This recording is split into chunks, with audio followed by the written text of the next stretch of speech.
Hey, folks, welcome back to season 3 of the Really Useful Podcast. It's been a long time, but we're finally back. I am your host, Bonnie, also known as OTPod7. I'm here with.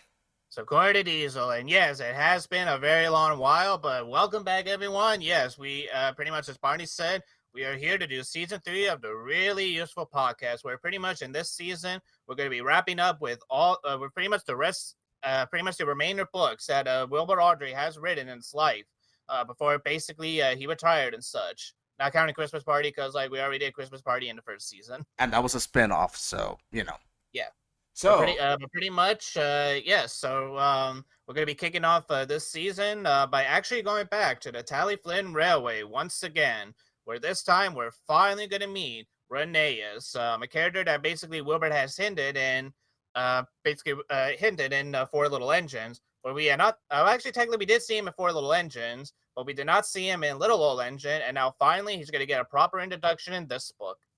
yes, indeed. Yes, indeed. We only saw him in one illustration from Four Little Engines, and that was it.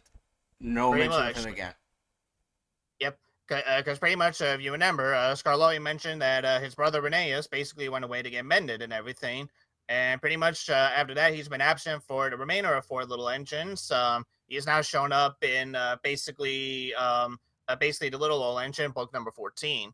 But like I said, now this time, this is the book where he's finally going to be introduced, Yes, and the indeed. very last story, no less. In the of course, in the very last story, and of course, we should also mention before we get started. Overall, I hope you guys enjoyed that little intro I made. That was kind of a last minute idea I had, but it still proved to be very good. I mean, to be fair, like Barney actually did an amazing job with the intro, and pretty much if you like the intro and everything, well, good news. The intro is actually going to be slightly different for each of the books that we're going to be covering and everything. So look forward to that. Yes, indeed. Yes, indeed. I thought for season 3, it's a brand new season. The podcast has been on hiatus for a while. Let's bring it back. Let's bring it back with a bang. And well, Pretty much, pretty much. and well. Anyways, now that we're talking about this book, I should also mention that this is the final book illustrated by my favorite illustrator, John T. Kenny. Yes, because sadly, for those that don't know, which again might be only 2%, but you never know. Basically, for those that don't know, I believe it's like during development of both branch-line engines and this book that basically John T. Kenny has started to suffer from poor eyesight, and sadly, it got worse to the point where like he can no longer continue his career as an illustrator and everything. I Pretty think it should much be after here. this book, he voluntarily stepped down. Yes. Yeah, here it is. All right, Okay, found the paragraph. Here it all goes. right. Although Gallant Old Engine was the only the sixth title to be illustrated by John T. Kenny, compared with the 11 books illustrated by you know who, Yes. it was to be his last. Problems with his eyesight, combined with the exacting technical precision demanded by the Railway series, resulted in Kenny's resignation. So Mm-hmm. basically, in other words, what that means is he was having great difficulty trying to keep, everything exactly as he drew it before. And so, with that combined with his problems with his eyesight, made him resign. Pretty much, because like if you guys remember, and as Barney mentioned it before, like trying to draw in like small pictures with the Railway series books and everything, like it's pretty much no easy task. We're definitely going to go into detail about this once we get to the next two illustrators in the next book and everything. Yes, it's a very interesting story when it comes to those two. But yeah, Gallant Old Engine. Honestly, going into this book, I honestly was expecting this book to be great, and honestly, I came out of it feeling great as well. I think this book, excelled in telling good stories and character development, amazing, and all that stuff. But we'll get to that when we get to the stories. But yo, go ahead. Did you have Pretty any much. expectations when you went into Gallant Old Engine? So pretty much for Gallant Old Engine and everything, pretty much I went into it knowing that like basically it was going to be a very good book and such. So I just basically read it and everything, and pretty much I came out feeling the same way. And that pretty much again I wouldn't say like it's my favorite Railway series book, or at least like my favorite book in terms of like the Skarloey Railway and everything. But pretty much as a book on its own and everything, yes, you are right. The book does do a very good job. Combining each four stories, or at least like having each of the four stories play a major part in the book as well too. Pretty much as you said, we are definitely going to get some character development during the book itself, especially during the very last story as well too. And pretty much for the very last book that John T. Kenny has illustrated and everything, he did a really solid job with this book in the end, and he definitely went out with a bang. Absolutely, I have to agree with you. I think he went out with a bang. And honestly, his replacements, which we're gonna get to in the next book, Hmm.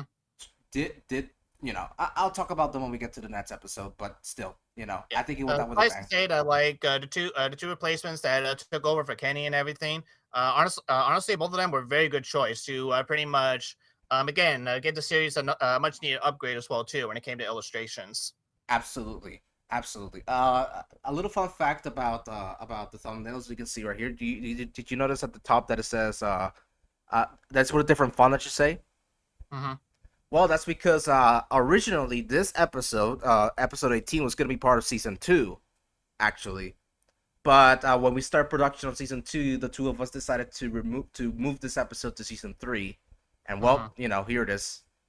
Pretty much, pretty much. And yeah, without further ado, I think we should get into the stories because we got some pretty good stories to cover.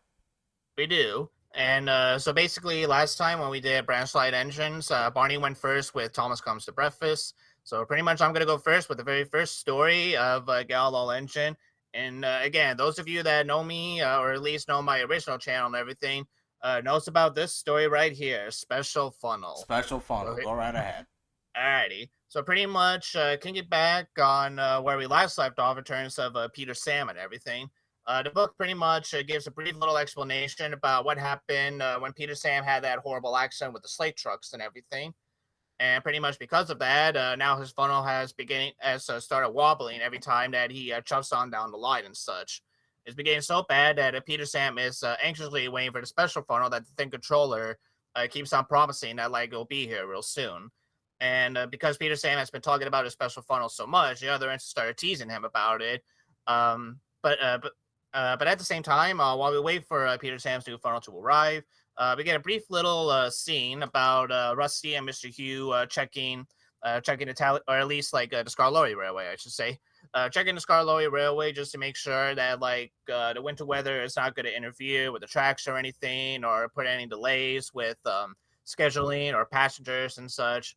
But actually, it does because fresh torrent had broken off and everything.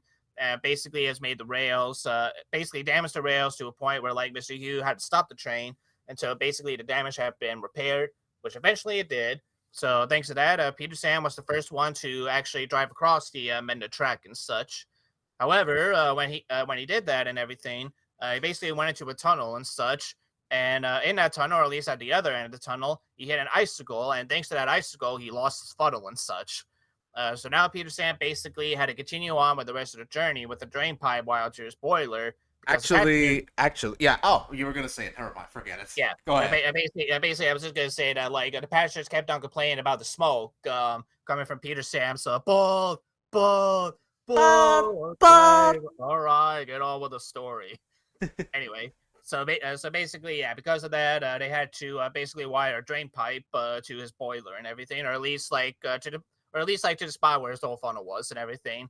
And he enters tease him so much that Sir Handel sang a rhyme about it and everything, which we all know by heart and such.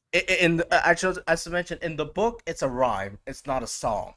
But in the Yeah, but more in the TV series, yeah, both Angelitz and Eva Carlin, especially George Carlin, basically turned it into a song and everything, which again I memorized it by heart. So you know what, fuck it, I'll go ahead and say it. Peter Sam said again and again, his new funnel will put us to shame. Went into the tunnel and lost his old funnel. Now his famous new funnel's a drain. do do do do. Do. Thank you. Look out for my album coming out never. Anyway, so basically, yeah. However, finally the day came when basically the thing controller gave him the funnel, and Peter Sam was just like, "Okay, who sat on it?" But basically, the thing controller told him about their special funnel, which is a Giesel and such. And basically, with this Giesel and everything, compared to Peter Sam's old funnel and such, this Giesel will actually help it produce better smoke and everything. And with the better smoke, puffing will be much more easier for Peter Sam, which the Tally Flint Railway would like to would beg to differ and everything. But we'll get to Skarloey. that when we get to that. Yeah. Um, but suffice to say that at least in terms of Peter Sam, yes, that special funnel really is indeed special. Because of it, the other engines are actually now very impressed with that funnel and figured, all right, you know what? Let's stop teasing Peter Sam. He's shown us, so we'll get him next time, boys. And pretty much that's the end of the special funnel, or at least the summary of it. All right, so now let's get into the differences between what happened with Peter Sam and Edward Thomas in terms of the Giesel. Yes. So pretty much as we mentioned in the last season and everything, Barney and I thought that the incident with the trucks was actually based on a real life incident, but no. Basically, that story was actually all done by Wilbert himself. There was no inspiration in the Tally Flynn Railway It was whatsoever. basically an original story, in other words.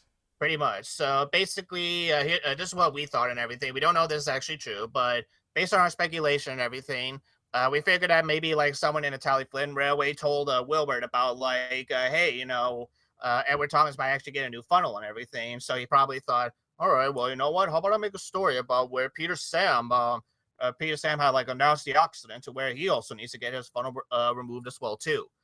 And so pretty much to go inside like what's going on in the Tally Flynn Railway. Once Edward Thomas got his special funnel, that's when Peter Sam got his special funnel. However, unlike with Peter Sam and everything, the special funnel with Edward Thomas turned out to be not so special after all. It was a disaster from what I read, from what I saw in a video.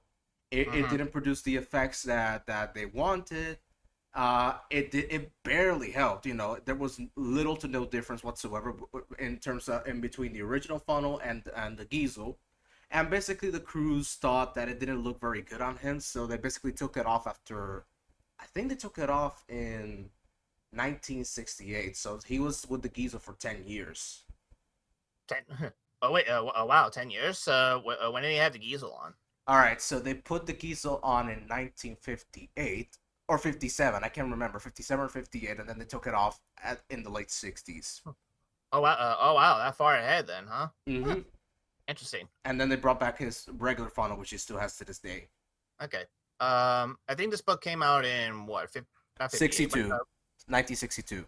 62. Okay. So pretty much by the time now, okay. So then pretty much by the time this book came out, then Edward Thomas still had a special funnel for at least like 5 years after he got it. Then. Yes.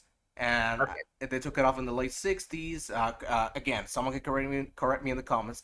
Even someone that works in the Telephone Railway can correct us in the comments. Because I believe like Little Old Engine was published in 58 or something, right? A Little Old Engine was published in 1959.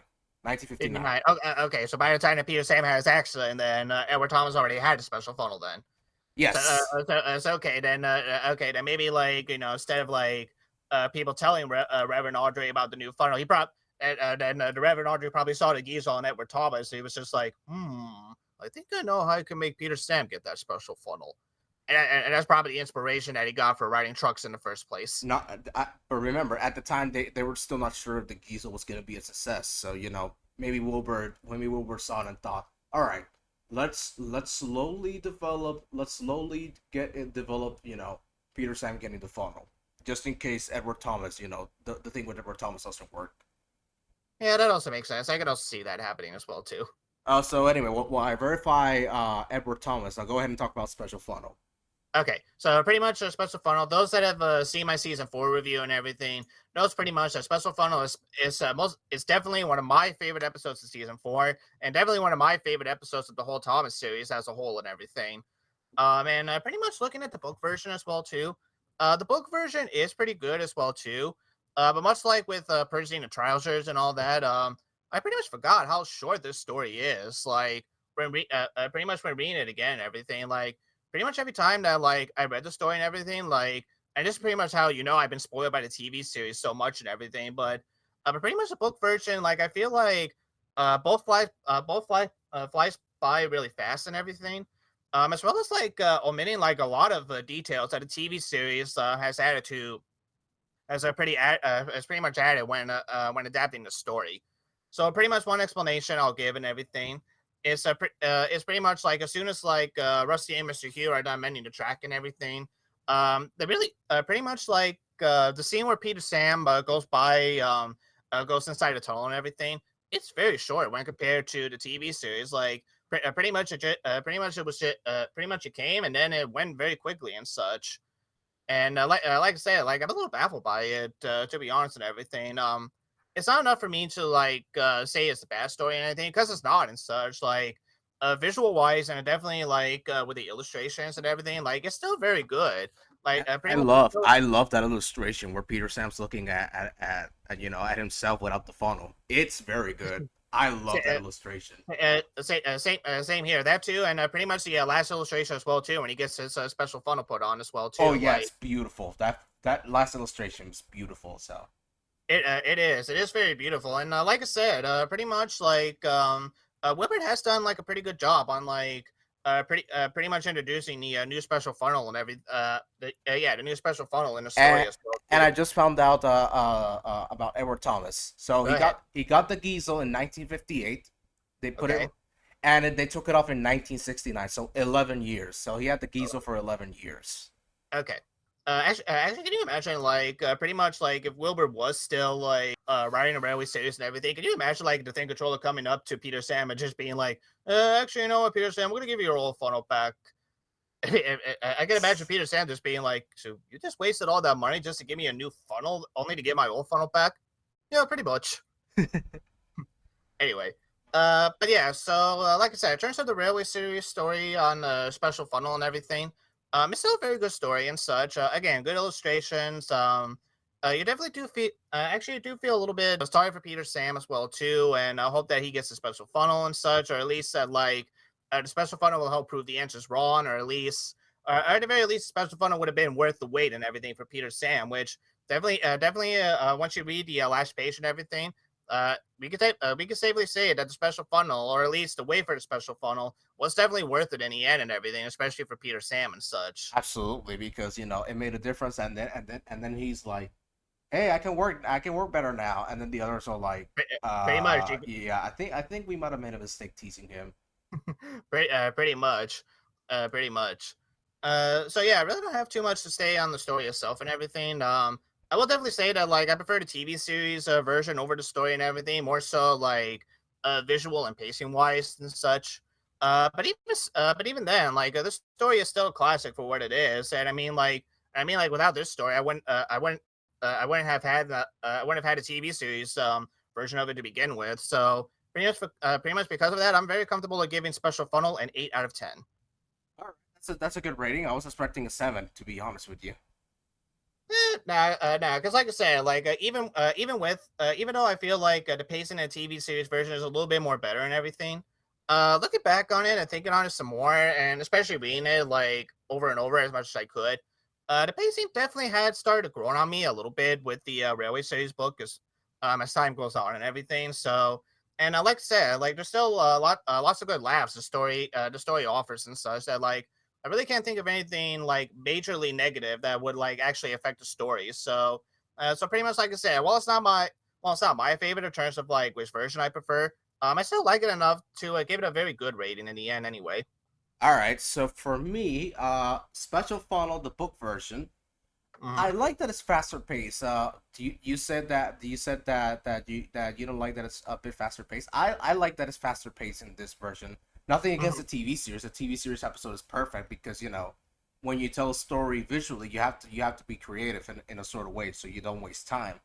Mhm. Whereas in the book, it's short and straight to the point, and Pretty much. like you said, the story is great. It's still fantastic. I still love that. I love the character development Mhm. that the others have, and also that Peter Sam managed to succeed with his new funnel. The only Mhm. thing I don't like about it is that, well, this is mostly a minor criticism, but the only thing I don't like is that the rhyme is said instead of sung, which is the way it's supposed to.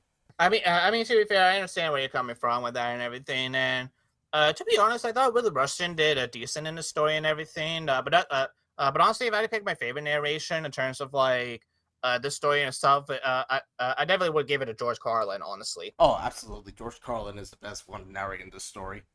yeah. I And think yeah, another reason why I also prefer the TV series as well too. It's pretty much what you mentioned as well too. Pretty much the score that Michael Donald and Junior Campbell and everything gave to Special Funnel. Again, really does help making that story a masterpiece as it is in the TV series. Agreed. it really does give you like so much emotion, like in such little time as well too. Agreed. And honestly, I do prefer the TV episode because it's a little bit much longer, and the scene where when Peter Sam enters the tunnel, Mm-hmm. the scene builds itself up. You think that Peter Sam's gonna go through the tunnel normally, but then you see the icicle, and as soon as he hits it and he comes out of the tunnel, you're like, oh no, Paul. Boys.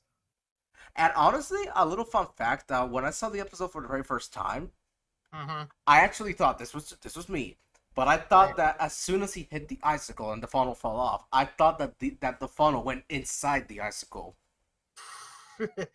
I mean, that would actually be a very interesting magic trick if that would be pretty much if that was possible. It's because it was because of the lighting. I watched it when I got older, and I realized, oh wait a second, that's the lighting. It's just that the lighting made me think that the funnel went inside the Yeah, icicle.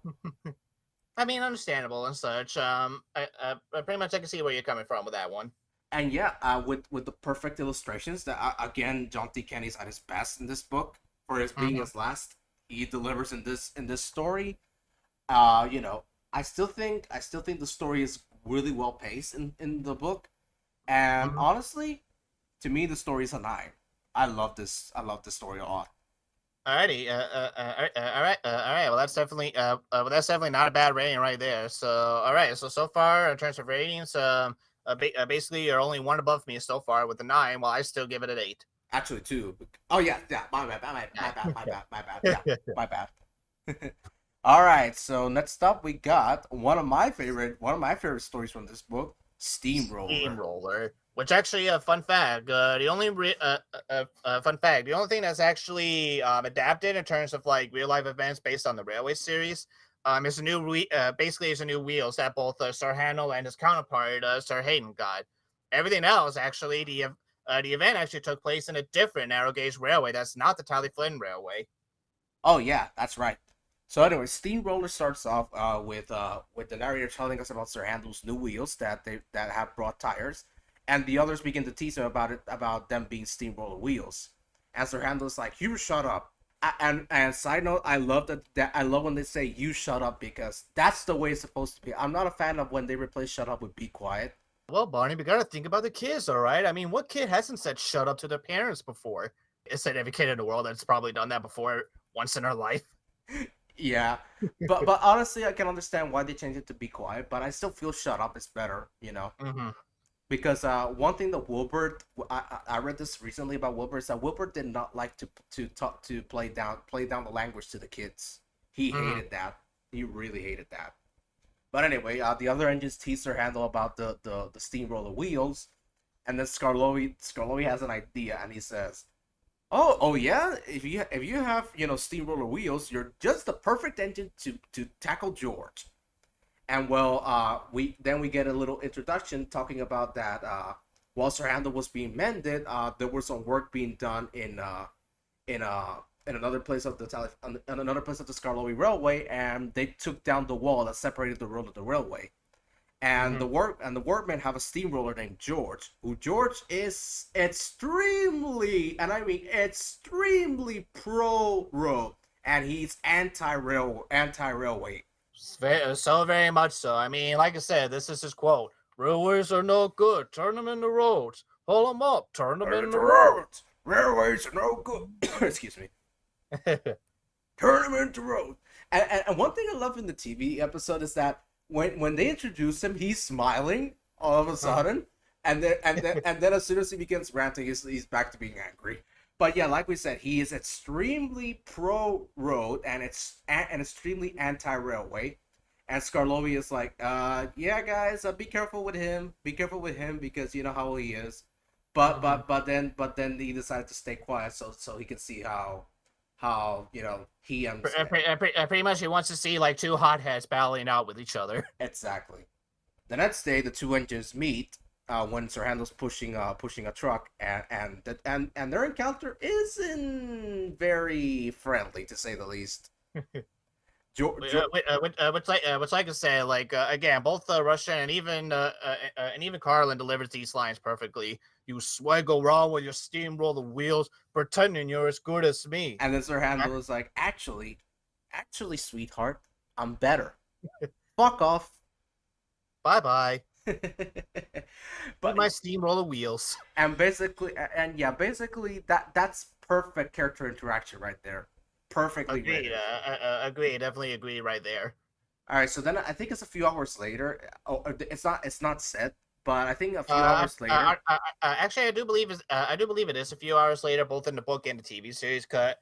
Because I do remember George Carlin mentioning that, like later on, like Sir Handel did brought another load, and it did look like to be the same day as well too. All right, so a few hours later, Sir Handel's bringing another train, and he sees George trundling home, and Sir Handel sees this chance to pass over him, but George is too busy, trying to get home, but there's barely room to pass, and then the two engines have an encounter, and they Mhm. start to and the two hotheads start to argue, say like, "Get out of my fucking way, you big clumsy roadhog!" Well, I don't move for imitation steamrollers. You don't know the road. Get out of my way before I squish you. And then basically no one knows what happened next. George's driver says he signals Sir Handel to stop, and vice versa. Vice versa. Sir Handel's driver signaled George to stop. Either way, nothing worked, and George crashed Pretty into. much Doris ended up crashing his roller right onto the guard van of Sir Handel. And yeah, and then the two drivers and the workmen start to argue, and just before it turns to fisticuffs, a policeman stops the argument. Pretty much. And then basically the next day, first off they set to work cleaning up the mess, and thankfully since their handle wasn't going very fast, they were able to put the trucks back in the rails. Hmm. And the next day, the workmen put up a fence between the road and the railway, and then they go away, taking George with them because obviously they finished their work. But Sir Handel, being the big asshole that he is, thinks he made George go away. And, Pretty much even Skarloey realized, oh god, my plan failed. And Miserably. and one thing I love in the TV series is that when he comes back, he's smiling like crazy. It's like, ha ha! I told you I could do it, bitches. I told you I could do it. Yes, I told you I could do it. Ha ha ha. But then, yeah, like you said, Scarlett's like, oh shit, it looks like my plan failed. I'm sorry that it failed. And Rusty's like, don't worry Never about it. mind. We'll We'll think of think of something else. something else. But lucky for them, some children come to see the engines, and they say, "Look, here's Sir Handel. He tried to race a steamroller. The roller beat him too. It's most exciting." And that makes the other engines laugh hysterically. And Sir Handel is like, Okay, I'll stop. "I'll stop." Stop talking about steamrollers. And that is Steamroller, ladies and gentlemen. Honestly, what is there to say about Steamroller that hasn't been said? I love this story a lot. I really love this story a lot. It's a classic, two hot heads beating each other up. And like I said while I was talking about the synopsis, it's a great story. It's a really great story.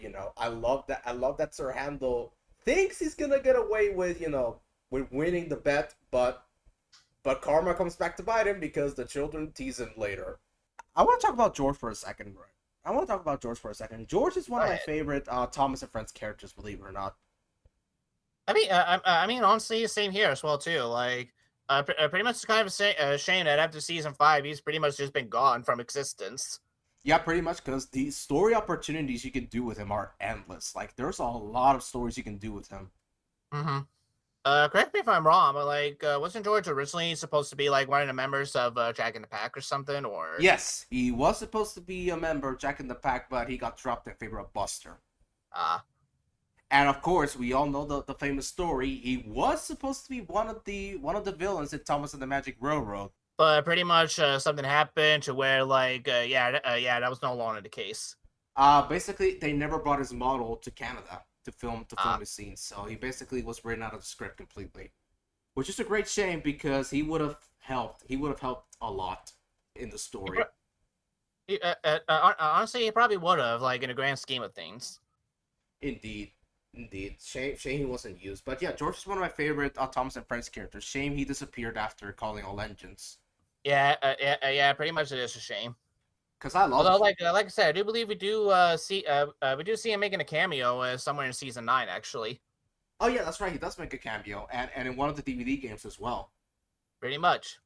And yeah, George is one of my favorite Thomas and Friends characters, and I think he's used perfectly in the story. When you have an extremely anti railway vehicle, you know, mixed Hmm. with a steam engine that's an airhead, Yeah, things are gonna get really good. pretty much. And honestly, like this is a story too, where actually we get to see pretty much a different side of Skarloey. Like pretty much this is a story where like we get to see Skarloey, still being a wise old engine, and like he wants to teach their handle sense. But he's also not afraid to have himself a good fun himself, especially when he sees a good opportunity to do so.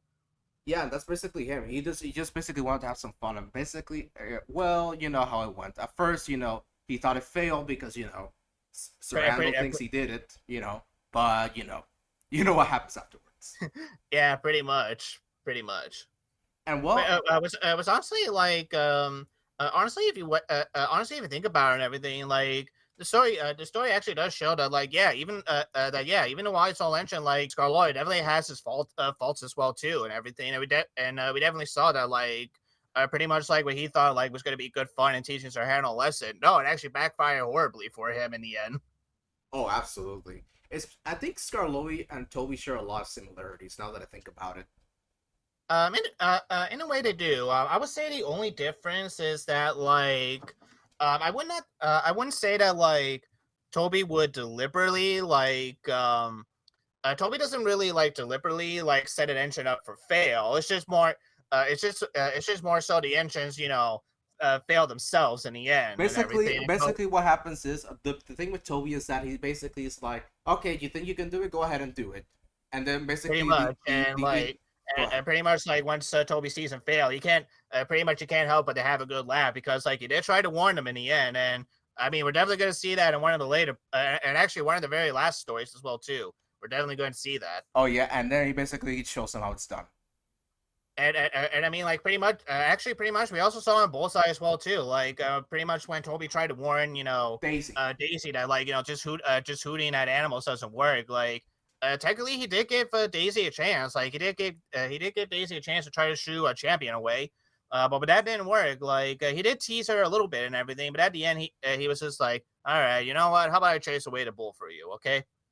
Yeah, whereas Skarloey is wise, wise and very wise, but he's also not afraid to have some fun whenever he sees the chance.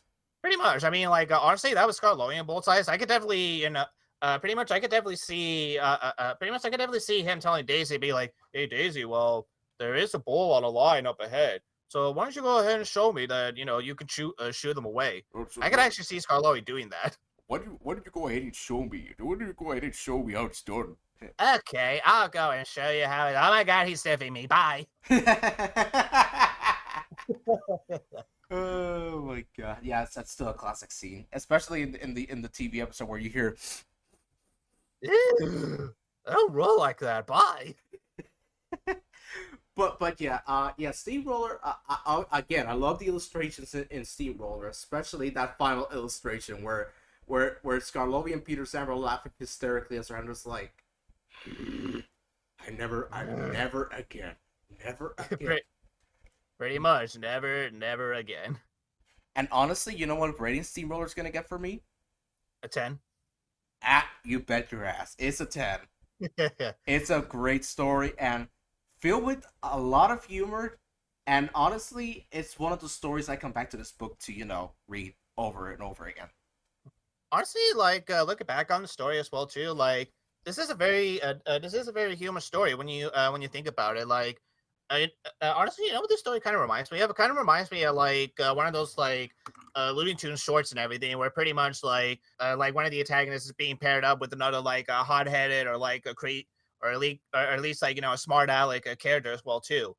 This being like with George being the antagonist one, and Sarhano being the smart aleck little engine that he is and everything. And honestly, like you really got yourself a really great pairing right here and everything, because like I said, you got two hotheads going up against each other. It's going to be filled with laughs no matter what, because like it's honestly like when you kind of think about it in the end, like I mean, yeah, in a way, like George is trying to like one up Sir Handel and everything, but like to be honest, I don't think he really even cares that much about like Sir Handel being a better steamroller or everything. I think it's just more so he's just cross and grumpy that like Sir Handel's even bother trying to copy him in the first place. That's what honestly that's what he's more upset about. Like I don't think he would really care too much. Like if Sir Handel like never pretended to be a steamroller anyway, he probably just would have treated him the same way that he treats all the other engines. Yeah, pretty much, you know. And And honestly, I was gonna say one more thing. What do you go ahead. think? What do you think of his railway series design? George, I'm talking about George. Railway Series Design, honestly, not really too much about him. Like, it's all too much different from like the TV series and everything. But like in the Railway Series and everything, I thought that like John T. Kennedy and everything illustrated him very well. Honestly, honestly, I think George looks really good. You think so? All right. Yeah. I'm a bit conflicted on on whether I like his design or not because since Hmm. obviously I'm more used to the George from the TV series, Yeah. seeing it without the gray face, kind Hmm. of kind of doesn't feel right to me at least. But I think he still looks cool. But without the Yeah. gray face, I don't think he looks I don't think he looks he looks as good. But I still think he looks good if you get what I mean. Understandable. And honestly, like when you think about it and everything, this is something I also just thought of well too. But Alec Baldwin, like honestly, when Alec Baldwin voices George in season five, he's not too far off from like how Billy Rushton gives George that really gruff voice. Like they both kind of sound kind of almost similar to each other if you were to listen to them back and forth and such. Oh yeah, definitely. I think the two do a good job in doing George, especially Alec Baldwin. I mean, I agree with you right there. Like, especially I was like, railways are no good. Turn them into roads. And especially this line. I'll show him who's And, boss. yes, let it be known, folks. Diesel 10 was not the one that actually coined the term puffball. George was the one that started it with Thomas. George was the You're one a that useless blue puffball. nothing. Thomas doesn't even respond. Pretty much. But anyway, yeah. So going back to the story and everything, another thing I like about the story as well too, like when you really kind of think about it, honestly, this is kind of the same thing as well too with one of the previous stories that we talked about before. But actually, I believe it was like Gordon goes foreign, but no one actually really won in the end when you kind of really think about it. Because like I said, Skarloey's plan almost failed like horribly and everything. Pretty much those boys did not show up and push their handle, or at least like make sure handle see reality and everything. His plan would have failed big time and Oh such. yes, yes, And that's pretty right. pretty much the only reason Sir Handel's plan failed is because again the boys were the ones to stab it back in reality, and being like, actually no, the steamroller almost beats you, man. And again, even the narration said that like, yeah, Sir Handel didn't really do anything. Like George only left because he was done with his work. Like I said, George could really care less about Sir Handel to begin with. Pretty much he only got caught up in the conflict because like Sir Handel's too like arrogant for his own good, and because like again like he just wanted to try to shut him up for good and everything. Oh So yeah, when you think about it, there really is no like winner. protagonist or good guy in the story. Pretty much everyone in the story is pretty much a jerk to each other, through and through and everything. And honestly, that really does make the story unique. Like it makes everyone feel like actual three-dimensional characters instead of having just one being like a perfect saint and the other one just being like the devil and nothing more. Oh yeah, this definitely feels like this definitely reminds me of Gordon Goes Forward. Now that you mention it, and that story, Gordon didn't win because obviously the station was St. Pancras. The big city engine didn't win because again it was St. Pancras and he thought it was Houston. And Doug And didn't even win. Duck didn't win because it was Saint Pancreas, because it was still named after a body part. That joke, I missed that joke terribly. Oh my god, I missed that Yeah, joke terribly. But yeah, there's a lot of similarities between this story and Gordon Goes Forward. No one wins in the end. That's the big yeah, difference. pretty much. That's the big Pretty much, like I similarity. said, it's one of the beauties with like the railway series as well too. Like, there's really no character that's 100% the good guy or like 100% the bad guy. Like, pretty much everyone. Again, like even the wisest engines, like Toby and Skarloey, like both of them still have, their own set of faults here and there and everything. Like I mean, like they may be good engines most of the time and everything, but as we see, but as we see in some of the stories and everything, they still also have moments where like they're not afraid to have fun, like if an opportunity presented itself to them and everything. Honestly, that's definitely what makes both the Railway series and even Thomas and Friends in general like a very good and memorable franchise in the end and everything. Because you have all these colorful characters doing different stuff, having different traits. That like it's very easy to pretty much compare yourself to one of these engines and everything and see where they're coming from and such. Yeah, and no wonder why why this franchise is rated so really at the very top of my list because Thomas to this day is my all-time favorite franchise. Nothing will ever come close to touching it because of how I mean, special it is. I mean, like same here. Like for some of the faults that I mean, to be fair, even some of the faults that every era has and everything, like Thomas will always still hold a special place in my heart. And again, it's and again, like it's the reason that like we're reading these books again and talking about them and everything. It definitely has helped me realize and remember why I love the show to begin with so much because like Wilbur and Chris said, it's not just about talking trains, doing train stuff. Like pretty much there's a setting, there are characters, there's conflict characters sharing everything with each other, and pretty much is how those conflicts are written. That's what makes these stories memorable to begin with. Honestly, you know what? Now that we're talking about Steamroller, again and everything, I think on Long and Hard, I don't think it's like my most favorite story, of all time, to be honest. But thinking on Long and Hard with like again the setting, the characters, and everything, and pretty much as you said, like the humor that the story goes along and everything. This story pretty much gets a perfect 9 out of 10 for me. Honestly, it's a very good story through and through. Nice, nice. So 10 for me, 9 for you. Yes. All right. Next up, we got oh man, another good one, another really good one, and it's a Actually, yeah, Duncan this is for story. me. So here we go. Figures Passengers and and polish. polish. So pretty much in this story, we start off by meeting a new character, which we only see once in the TV series, but she's actually a recurring character in the Railway series. Nancy. Nancy is the guard's daughter and everything. Usually she comes by the Flynn Railway to basically, or at least Skarloey Railway. I was just about to correct you Yeah, right now. get used to that, everybody, because like I said, we got Tally Flynn on the mind and such. So Yeah. you know what? I'm not. You know what? Maybe one of these days, like if one of us is feeling like, if one of us wants to put extra work on ourselves, maybe we might do a count.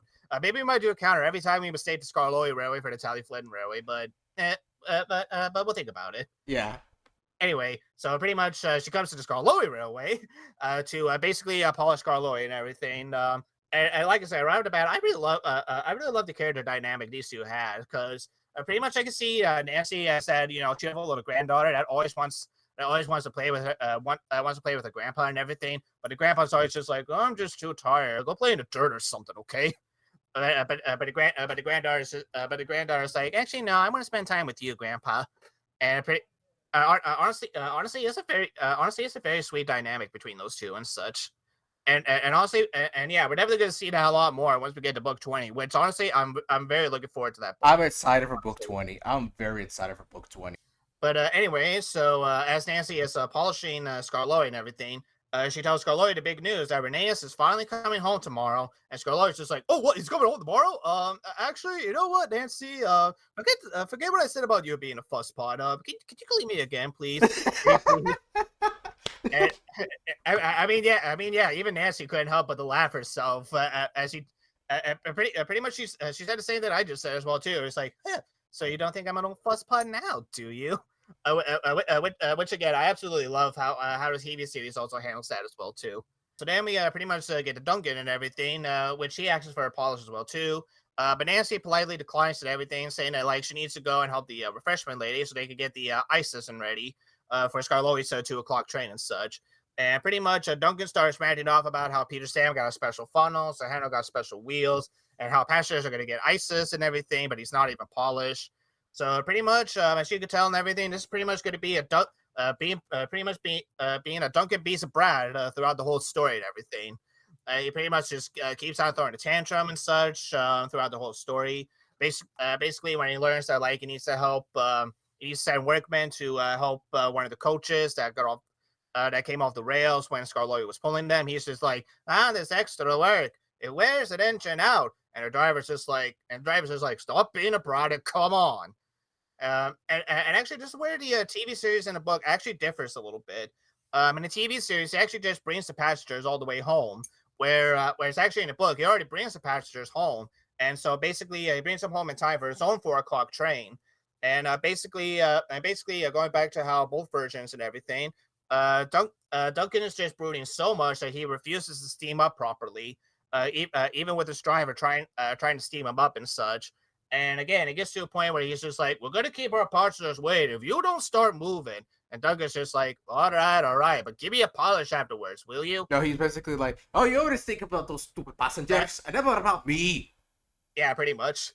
And so pretty much he does start off, but by the time we get to the viaduct, a very narrow viaduct, Duncan is just like, you know what? All of you just start here, okay? I'm staying here. You ain't gonna make me move 1 more inch. And pretty much he actually means it. He actually did stop in the viaduct, and now no one can get out. So pretty much the only way for Duncan to get out is to have Skarloey come over and pull Duncan and his train all the way over to 2 stations actually, 1 station and all the way to the top station.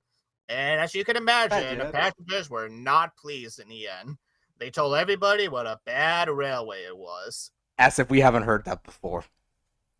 Pretty much, yeah.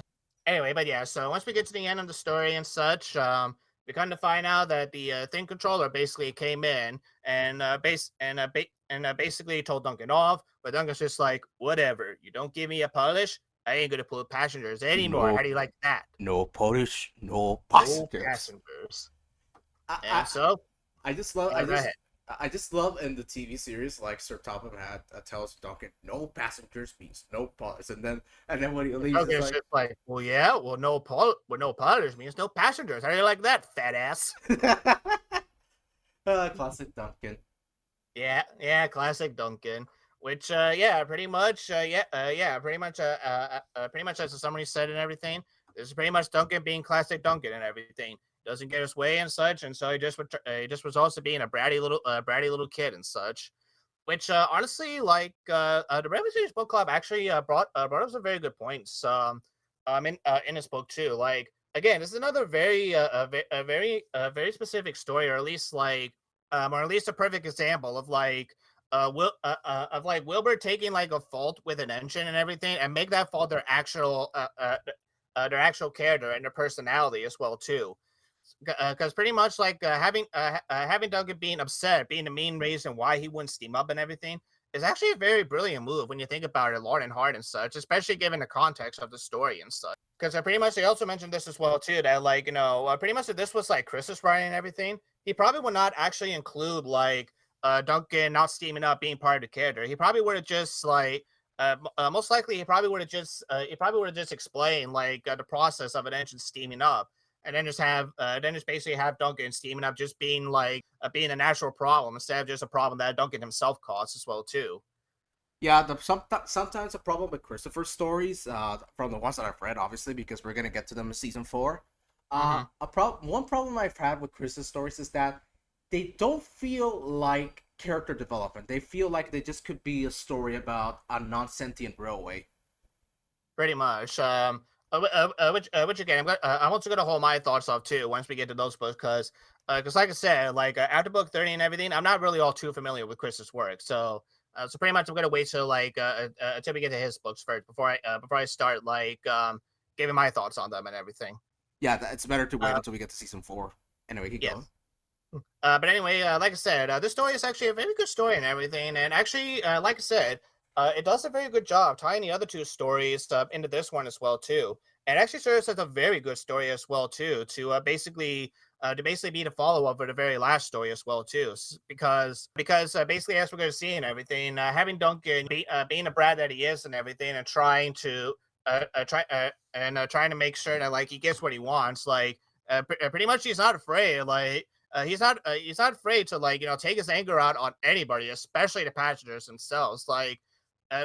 Just having him deliberately stopping on a viaduct on his own, that actually takes some skills, or at least or at least like You have to be a big asshole to do that. You have to have some pretty much, balls. pretty much. Like I said, you really have to be a very big asshole just to put like passengers' lives in danger, or because you did not get a polish and such. Like, like I said, Duncan is one of those engines where like you really don't want to piss off that much.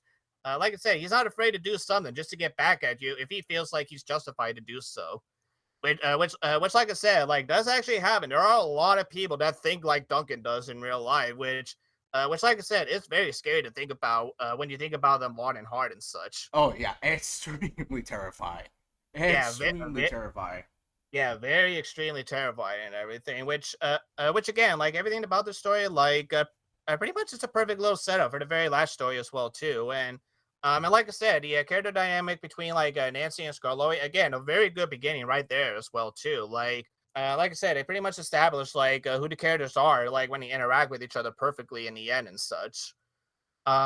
So yeah, I don't have too much to say on the story overall. Just a very good story. Wrapping up the last two stories that we've seen so far, and pretty much it serves such a good little follow up for the very last story that I'm gonna give the story an 8 out of 10. Honestly, Honestly, for me, uh, Passengers and Polish to me is a 10 again. nice. I just again, when you have Duncan, you know you're in for a good time. You know when Mhm. Duncan begins to be a brat, you're in for a good time. And like you said, I also love the character dynamic between Skarloey and Nancy. Mhm. I think you nailed everything I was gonna say about them. You know, because they do feel like a granddaughter and a grandpa together. They do. They definitely really do. Like I said, Nancy being that fun little granddaughter that wants to spend so much time with the grandpa, and pretty much Scarloy being a grandpa where he knows that like Nancy means well, but at the same time he's just like Nancy, just go out and play in traffic or something. But yeah, Although to be fair, I don't think Scarlowy would, or at least like I hope he actually wouldn't say that to Nancy in real life. oh no, absolutely not. I hope not. But you guys basically get what I mean. But you guys basically get what I mean with that example anyway. And yeah, I love the Duncan is still a brat after all these years.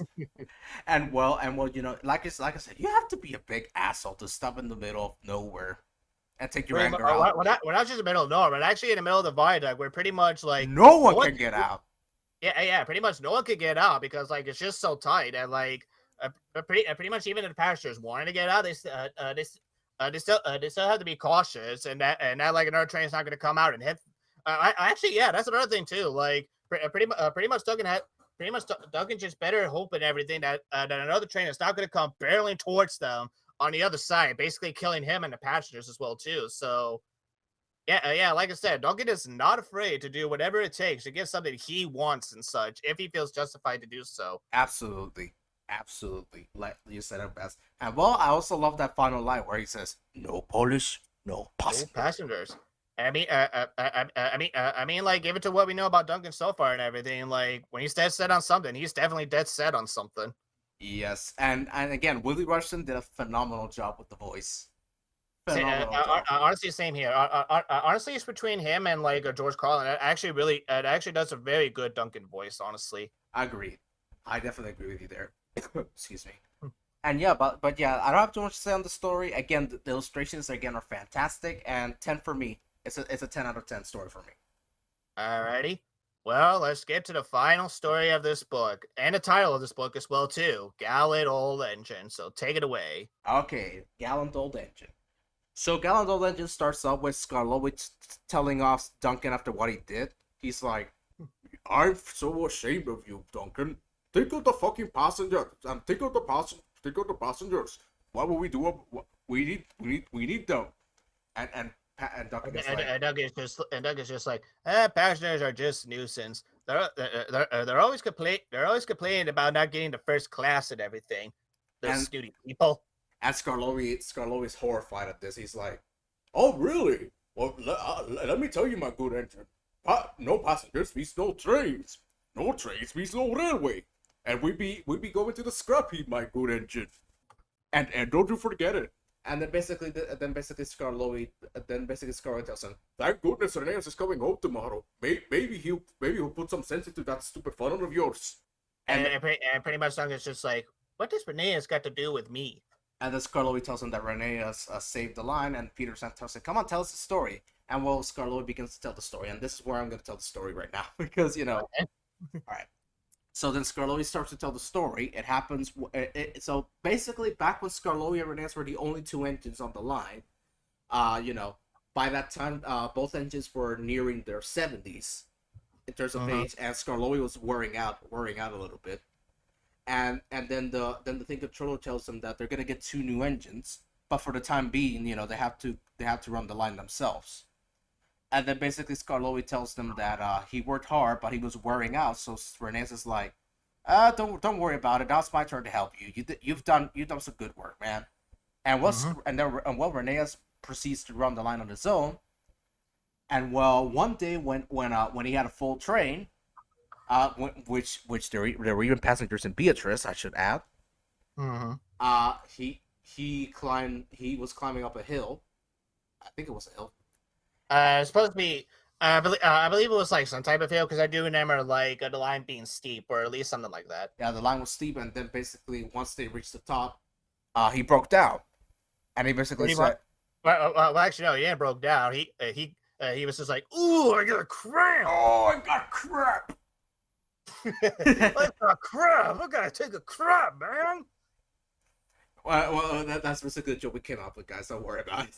Yeah, yeah, but, but yeah. but but for No, real, don't worry, passengers. When Ace is not actually gonna take a crap. he basically Oh broke my down. goodness! He basically broke down. In other words. Basically. And well, basically, the Rheneas is feeling a little bit stressed because he can see that the passengers are starting to get crossed because obviously they're stopped in the middle of nowhere. And well, basically, the thing controller is like, "Do you think you can do it?" And Rheneas is like, "I'll definitely try." And well, he slowly starts to go, and Mm-hmm. and that determination that he has to get to the station keeps him going. And because if he doesn't, there's a real possibility that the railway might close. And pretty much if that was to happen, no Skarloey Railway after all that. Exactly. And that determination kept Rheneas going and going and going and going until he reached the top station. And well, Every day is just like, thank God. and the passengers are very pleased with him that they say this is a great railway. We're gonna bring our friends over. You bet we're gonna bring our friends over. And well, the thing controller praises him, saying like you're a gallant old engine. You saved Full this credits. railway. And then basically there's a line. Was Rheneas always ready for tomorrow? Always. And then Was saying it's always ready for tomorrow. Always. always. Except for the time where like he really had to go away and he couldn't be ready for tomorrow. But always, he was always ready for tomorrow. And then it's Duncan that breaks his silence, saying like, you know what? Thank you for telling us about it. I was wrong. Passages are very important after all. So, Which, Duncan, are you gonna learn your lesson? Probably not. I'm probably still gonna be a brat. But hey, early steps, right? a rare time where Duncan acknowledges he was wrong. A rare time. Pretty much. A very rare time. And well, the next day is the big day. Rheneas comes home, and Edward pushes his truck into the siding so that they can unload him. And as soon as Rheneas is unloaded, this calls for a chorus of cheers and whistles from engines big and small. Yep. Then that night, Rheneas rolls next to Skarloey and says, "Oh, This really helps a little engine feel that at last he has really come home." And that, ladies and gentlemen, is Gallant Old Engine. Honestly, so before you go ahead, before I give your thoughts real quick. Honestly, much like any other last book that we've seen and everything here, this is definitely up there with being one of the very great final stories for a book and everything. Especially wrapping everything up wrapping everything up that we've seen not only in this book but as we've seen from the last two Skarloey Railway books so far. Agree. Definitely agree. And man, what a finale. What a Mm-hmm. finale. Man. The fact that Rheneas, Mm-hmm. kept his determination up to get the passengers home is Mm-hmm. so fucking brave of him and so admiring. And well, the fact that Duncan acknowledges that he's wrong, I'm so shocked about that, to tell you the truth. Yeah, it is very shocking because pretty much as you said before, and as we know from Duncan before, like Honestly, the only really time where like he acknowledged, well, not acknowledges like he's wrong, but like we have seen that like Duncan does have a soft side, like for those engines that like he deems that like earning and such. Pretty much in the last story with rock and roll and everything, like as soon as Rusty came to his rescue and everything, Duncan was just like, you know what, Rusty, you're cool and such. So you know what, let's just drop the pettiness inside and be friends for once. And pretty much, I imagine that's the same thing he was thinking about as Skarloey kept telling him about Rheneas. Dunk was just like, well, you know what? Okay, actually, you know what? Rheneas is a very cool engine for doing all that, even with one cylinder. So, you know what? Maybe we do need passengers after all, man.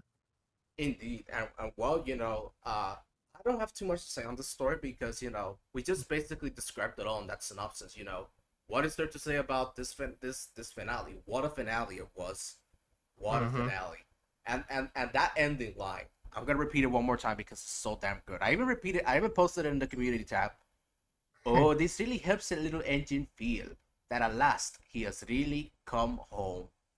It is a very, you know what? It is a very sweet ending when you actually read it on your own and such, especially out loud. And again, and I mean, like again, like the TV series actually does a very good job with it as well too. Especially like adding that little music in the end as soon as Rheneas says it. Yeah, absolutely.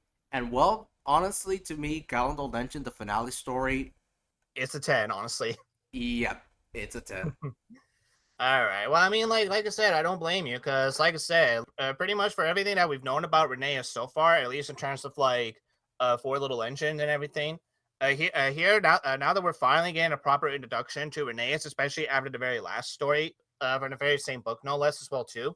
Pretty much, there's no wonder why. Like Skarloey looks up to Rheneas very well, like especially in the end and everything. Because I mean, like yeah, like when you think about it and everything, like Rheneas did a lot of the work, like that was needed for the Skarloey Railway, especially with only him and his brother working on the railway before Sir Handel and Peter Sam arrived. Which again, I actually do love. Again, I actually do love that subtle hint that Wilbur Audrey gives when Skarloey mentions that the railway was about to be closed and they didn't kept it running, and having Peter Sam being like, "Oh God." Again, I just love that little subtle hint that he gives. Like pretty much just like giving the Peter Sam a more character development and having the readers being very interested about like what happened to Peter Sam's old railway. Pretty much any time that like it's being brought up or at least like pretty much it's been hinted at that like something must have happened in Peter Sam's old railway to before he and Sir Handel came to Skarloey's railway and such. Yeah, which might lead us to something big. It might. It definitely might lead to something big, but only time will tell. Exactly. But anyway, I also really like how action packed this story feels as well too. Like, pretty much given like the illustrations and everything, especially like Renee is struggling to get a train in. You really do feel that struggle, honestly. Like, pretty much every illustration you see of like Rheneas and everything, like. You feel the anxiety he's feeling like when he's looking at the passengers and pretty much worrying to death that like that like pretty much since Rheneas had to stop due to him being broken down, you could pretty much feel the fear that Rheneas is feeling, hoping that like the passengers won't get cross with him because he had to stop and such for pretty much something that wasn't his fault, honestly. And then pretty much again, like seeing the illustration with like Mr. Hugh helping to sand the rails and seeing Renee is struggling to get the train on again. Like you feel that struggle. You definitely feel that struggle and hope that Rheneas makes it through in the end. And when he does and everything, you feel that triumph. You feel that triumph. You feel that proudness that Rheneas actually managed to get the train in on time and everything. And again, like there's a lot of emotion built up in this story, and again, filled with like great illustration from John T. Kenny as well as fantastic writing from Wilbur Audrey himself. Again, like it's no wonder why this story is very well remembered among Thomas fans and such. It's very, I mean, like I said, it's not. I mean, again, like it's not just. There's just a lot of stuff this story like offers, and honestly, like it's very easy to see. Because again, like it's very easy to compare this with like Old Faithful and everything, and seeing Skarloey being inspired by Rheneas to get the train like to keep going and get the train on time, despite Skarloey almost breaking down himself because he knew that's what Rheneas would have done anyway if that was Rheneas and not Skarloey, pulling the train on his own and such. Oh yeah, but the difference is that Rheneas did it because he had He to. had to, yeah, pretty much he had to. Like, pretty much if Rheneas just decided to say, pretty much if Rheneas just decided to stay, you say, you know what, my time is up and everything. Let the passengers fight a different engine, and that would be it. That would be no more Skarloey Railway. But he was just like, you know what, no, I'm going to try.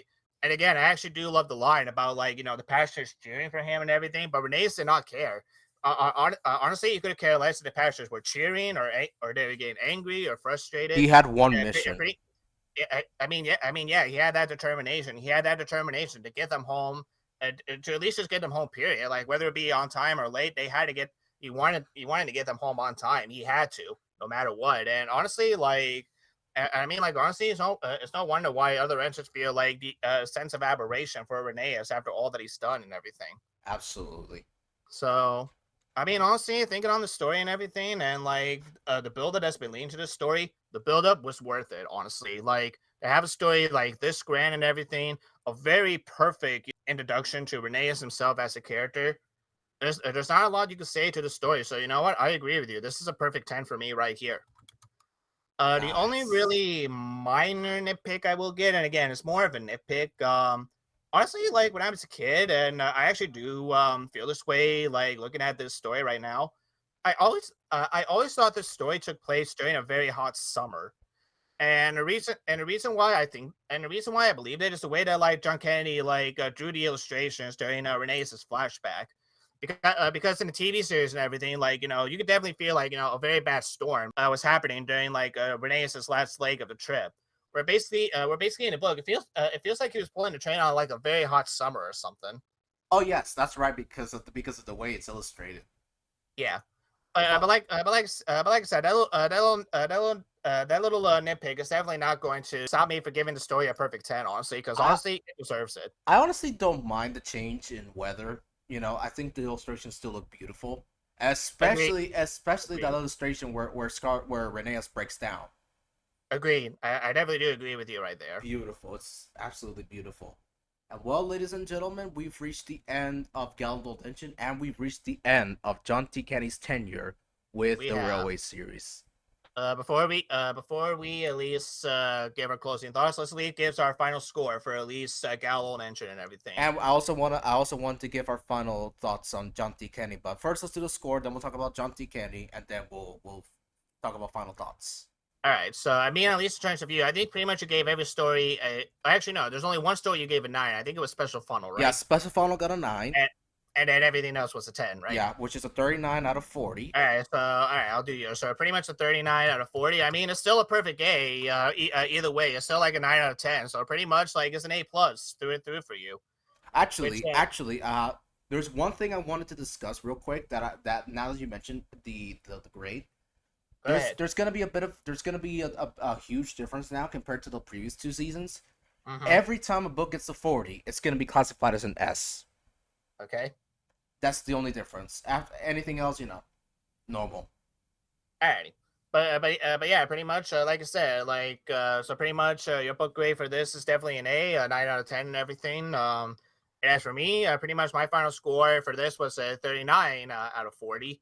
Actually no, 35 out of 40. So 35 out of 40 for me is a solid B, honestly, an 8 out of 10 and everything, which honestly is very perfect for this book because like I said, I definitely do love on how Wilbur was able to basically make all four stories, combine with each other, or at least like, or pretty much make each of these four stories relevant to the book at hand and everything. Because pretty much you could have very easily made a special funnel and steamroll their own story, but no, he actually mentioned Peter Sam's special funnel as well as Sir Handel's special wheels, still being main focus in the book, especially with Passenger to Paulus as well too. And again, like definitely using Passion of Paul as just like a little setup for the very big finale in the end. Which again, like the finale was definitely worth the wait. It was definitely worth the build up in the end. Absolutely, I agree with you there. This is why I love Wilbur's Skarloey books because his books are the best ones in this series. Mm-hmm. Shane the same can't be said for Christopher's books though. Yeah, but like I said, we'll get to it We'll when get we to when that. we We'll, get we'll to we'll it. get to But that. We'll get to that when we get to season 4.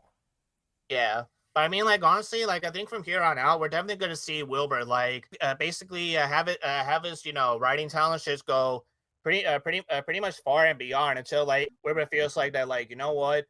I've done all I can. I don't know what else to write anymore. It's best I leave the story. It's best I leave the series on a high note as it is. Yeah, which we're gonna get to it because one book was supposed to be the finale, but both his wife and Eric Marriott pushed him to do one more. Pretty much. I mean, like we'll get to it when we get to it, and I mean, like honestly, like both books definitely do actually do fit very well at being the finale of the Railway series. Which honestly, I'm looking forward to both of them, but I'm definitely looking forward to one of them in the end. I'm mostly looking forward to one of them as well. Hmm. And well, now that we got the final scores out of the way, ladies and gentlemen, this is the end for John T. Kenny as the Railway Series illustrator.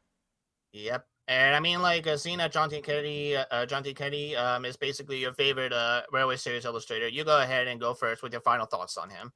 Okay, John T. Kenny, honestly, to me, ever since I first laid eyes on his illustrations as a kid, he's always been my all-time favorite Railway Series illustrator. The way he draws the engines, he makes them look so real, like you're actually there. You see Mhm. one of his illustrations, I feel like I'm actually there, right there, looking at the engines. The Mhm. way he draws the people, honestly, fantastic. I think the way he draws people is also very good. But I will say that I'm not a big fan of some of the faces, but that's just a minor complaint I always had, Mhm. especially that one illustration from the Fat Controller's engines. Yeah. But I'll forgive him there because he was obviously just starting, so Mhm. I'm not gonna be too harsh on that. And honestly, to me, I think the best illustrator the series has been is John T. Kenny, easily. Mhm. Because when I think of Rowie series, the first illustrations that comes to mind are not only that guy, C. Reginald Dalby, Yes. AKA the guy that wants to compare himself to that other guy. that other guy that we shan't mention, Yeah. and to me, I mean, like I said, I'm still very shocked. I'm still very shocked when you actually told me about that fact about him. when he compared himself to the worst human being on Pretty Earth, much, yeah. yeah, yeah, I'm still pretty shocked about that too. I actually remember reading that line when I first read the Thomas Tank Engine Man, and I was like, dude, what the fuck did you just do? I mean, to be fair, this how you know something was up with like Dolby's head. Yeah, when I think of Railway series, not only C. Reginald Dalby comes to mind, but also Hmm. John T. Kenny. John T. Kenny for me, the reason why I love his illustrations is because, like I said, the trains look so real and Hmm. big. They don't look like toy trains. No, they don't look like toy trains to me. They look like engines are supposed to be. And it also helps that because he was also a fan of trains because he actually went to the railway to draw some engines from life. Pretty much, yeah. And well, to me, honestly, John T. Kenny, you've done a great service to the series, and may you rest in peace. Agreed. Pretty much agreed. Oh, and also I've seen some of his other illustrations, not Railway Series illustrated. He he loved to draw horses, and there's actually a picture of him painting a horse. Really Yes. good, really good. So yeah, like I said, John T. Kenny did a great service to the series, and may he rest in peace. Go ahead. Mhm. So pretty much, honestly, same thing as well here too. Like, honestly, I will admit, the first time I looked at John T. Kenny's illustrations, I do agree with you that like the faces were also one of the things I had to get used to a little bit, and such as well as like getting used to like the new engine bases and everything. But once I've gotten grown more used to it and everything, and reading the Railway series, and even looking and analyzing the illustrations as best I can and everything, he's a really damn good artist. Like at the end of the day, like pretty much this is a man and everything that was very passionate about his work, and it shows. It pretty much definitely it really shows. Like whether he's illustrating for a children's book or just illustrating on his own, pretty much when he finds a passion about something, he'll draw it to the best of his abilities. And honestly, he hardly disappointed at all when it came to like illustrating the Railway series books through and through. And pretty much someone in the Railway series book club also brought this up too, that like the big difference between like him and Dolby is not just with the engines, but it's with the background as well too. Pretty much with Dolby, like the background and everything, like it's still nice and everything, but it doesn't feel livelier in a sort of sense. It still feels like it pretty much still feels like a children's story at the end of the day, which is not a bad thing. And like, I mean, technically, like, And the I mean, problem technically, like, that's what you probably should be going for and and the such. problem with another problem with Dolby, now that you mentioned that, is that, like I said, we talked about this in back in season 1 and 2. But the problem Uh with huh. Dolby is that he didn't give a fuck. He didn't give a fuck. He was like, these books will die out soon. Who gives a shit? Pretty much. I mean, like again, he's a good artist in terms of background and everything. But when it came to engines, like, I mean, yeah, you could. I mean, yeah, we could tell time and time again, like, you could pretty much care less about the engines, like, no matter how much he was forced to draw them to begin with for a paycheck. And honestly, to be honest with you, we didn't talk. Did we talk about? Did we give our final thoughts on him? But when we did Percy the Small Engine. I believe we did. Yes, we should have. For what I remembered and such. Well, just in case if anybody hasn't seen episode 12, Yes, episode 12. episode 12, I'm gonna be honest with you guys. I hate Dolby's illustrations. I really hate his illustrations. Yeah. Not all, but the problem with him is like when I look at his illustrations, I get a feeling like I get the feeling of I don't give a fuck about this goddamn job. Pretty much. I mean, like in a way, I still have some soft spots, like for his illustrations and such. Some of them are actually still pretty good, like damn good as well too. Like when you take a good look at them.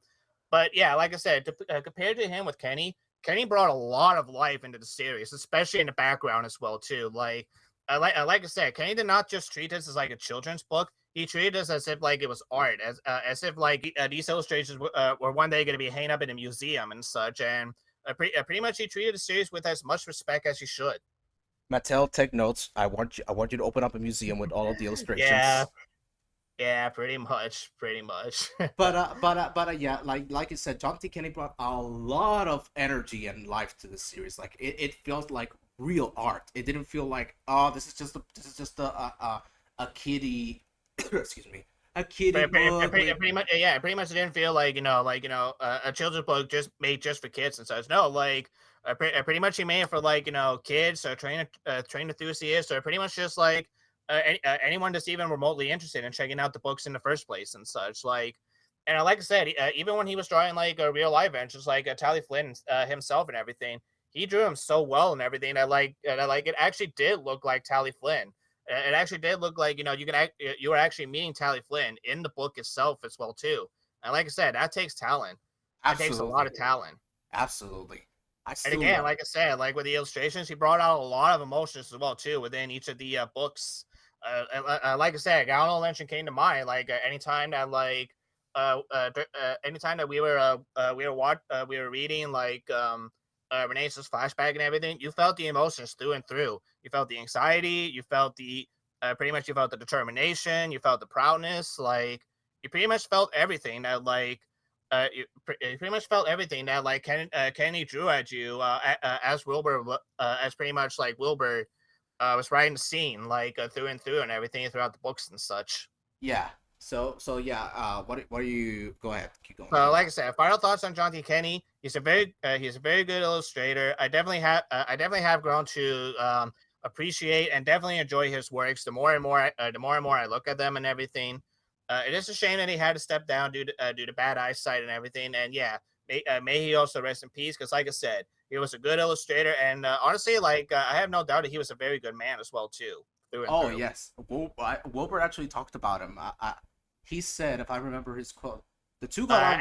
Actually, yeah, like I remember him being like, he was as different to Dolby as chalk with cheese or something like To that. talk from cheese, like he was interested in the work and used to go to the station and draw trains from real life. So yeah, the two Mhm. got along very well, and actually Wilbur sometimes invited him for dinner as well.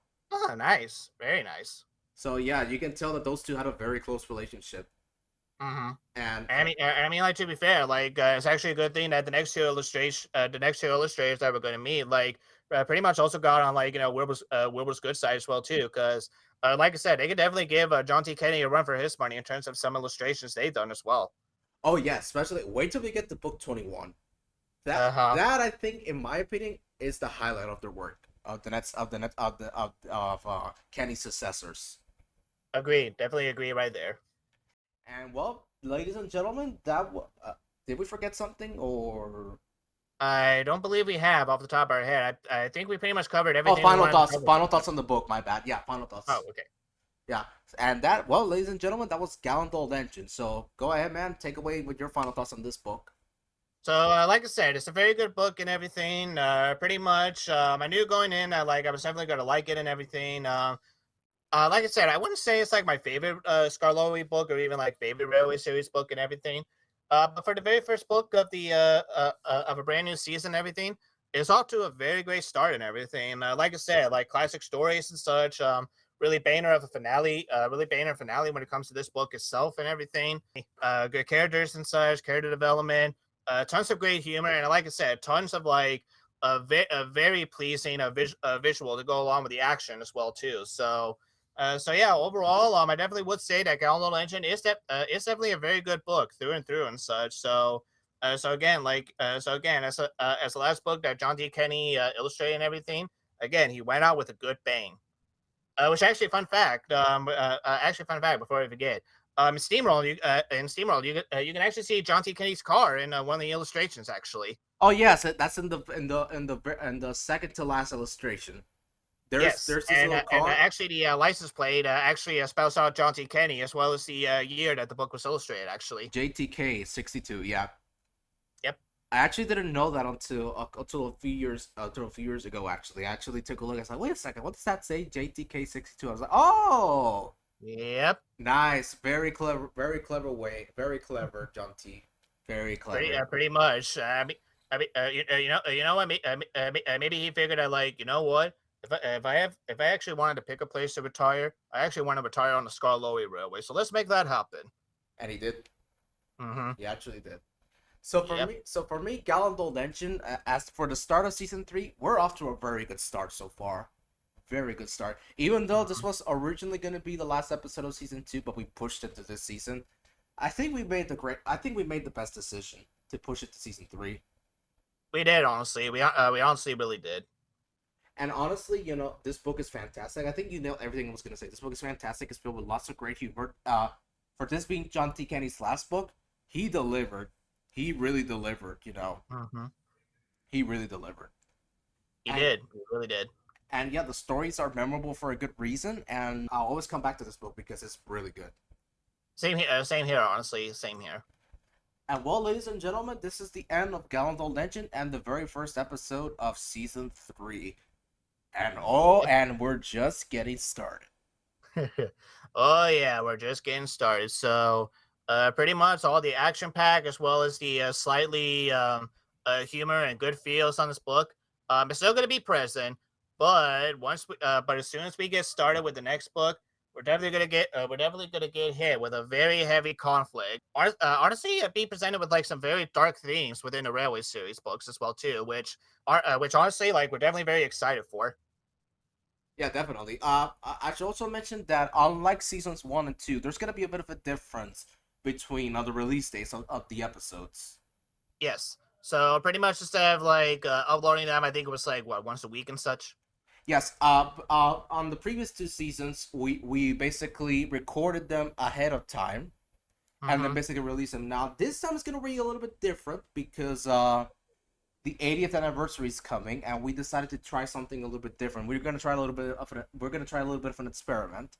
We're gonna release one episode per month up until we get Mm-hmm. to the 80th anniversary itself on May 12th, 2025. And well, yeah, that's it. Alrighty, guys. Well, thank you all so much for tuning in on the first episode of season 3 of the Really Useful Podcast. Like I said, it's very good to be back and everything, and we're definitely very excited to basically revisit the last 10 books that Wilbert has made before he retired and everything. We're definitely very excited to see like what kind of books that basically Wilbert has written and everything before he finally decided that like now will be the right time to retire. So definitely look forward to the next book that's going to be coming up very soon, where where we're going to be meeting a very fan favorite and special Bluebell engine. A special Bluebell engine that has a very interesting story and kind of a sad story as well in real life. Yeah, pretty much. So yeah, guys, thank you all so much for watching the very first episode of season 3 of the Really Useful Podcast. If you guys Mm-hmm. enjoyed this episode, don't forget to hit the like button. And if you guys want to see episode 19, which will be coming up next month, hit that subscribe button as well.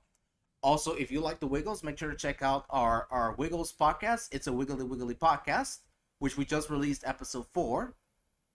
That we did. And like I said, don't worry. As soon as we get done with a really useful podcast as well as Thomas, we will go back to the Wiggles real soon. Indeed. And if you guys are wondering, we are almost done with watching season 9, and we're just about to get started writing the script.